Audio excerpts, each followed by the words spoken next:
Despite starring in some of Australia's biggest dramas, Stephen Peacocke admits he's still endlessly insecure. My heart was thumping. There was a time when Stephen Peacocke found acting so stressful, it took a physical toll. When I started work in Home and Away, I was so nervous for the first 2 or 3 months I was certain I was going to lose my job. He tells TV Week.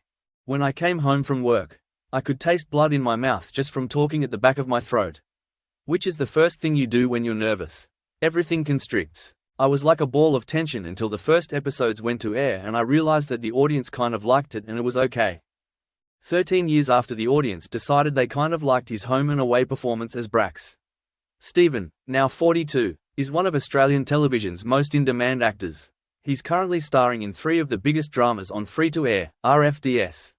The newsreader and new crime thriller Human Error. But the nerves are still there.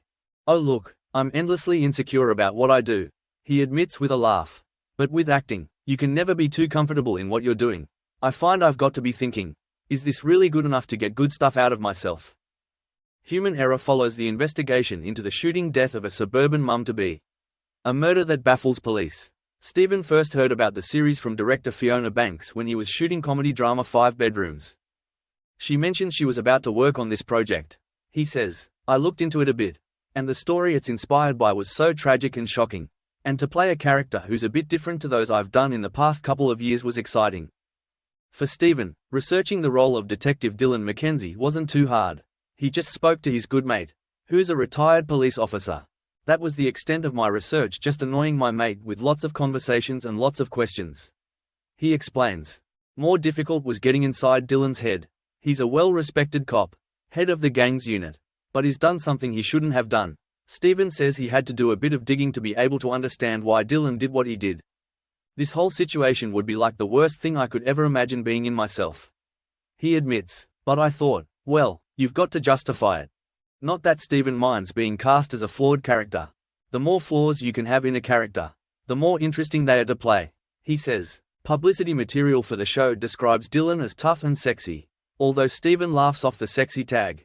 That was the one part of the casting that I really scratched my head about why they got me.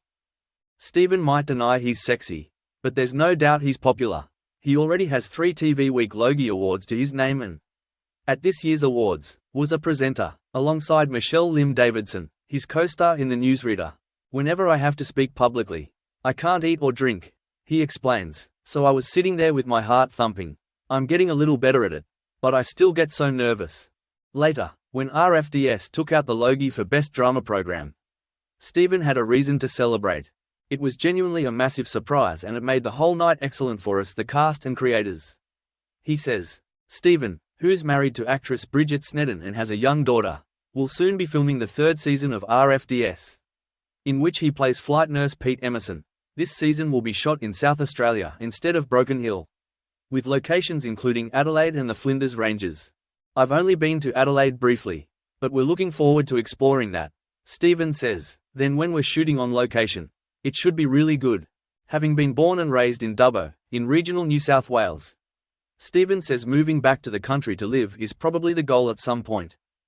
The good thing about this line of work is that, in between jobs, you can be anywhere, really, he explains. So as much as I enjoy short bursts of Sydney and Melbourne, I like the open spaces and particularly that red country out around Broken Hill, and even Dubbo. It's what feels like home to me. If the TV roles should dry up, Stephen isn't worried. It took him more than 6 years from the time he decided to become an actor until he scored his breakthrough role in Home and Away. I've done my share of sitting around and not getting really cool jobs. He says, I like the adventure of that. I chose a job that's a bit risky, with a chance of unemployment, but the rewards are great. If you're lucky enough to get a job, it's so much fun, and it's what I want to do. Các bạn vừa theo dõi một sản phẩm của Home and Away, spoiler today. Xin chào.